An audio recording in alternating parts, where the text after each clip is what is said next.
izay rehetra na mpanao politika io na tsy na olotsotro na tsy eny na mpitondra fanjakana ary izy na membre amin'ny parlementaire manana zavatra hafa tsy mifandraika amin'izany ligne éditoriale zany tsy mifandraika amin'izany tombotsoan'ny beso maro zany kanefa nytehiteny malalaka moa zao fitenena fa saingy zao sehatra fanaovana rizariza politika tsy sehatra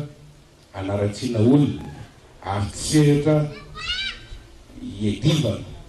zany aina maverim-panjakana zany fa manana ny asany zany ka raha misy milaza fa hoe manao censure zany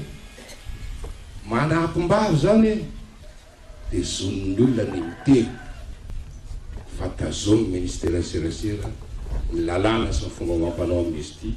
manana didy ministère serasera tsy mahazo tonga ny atokantranon'olona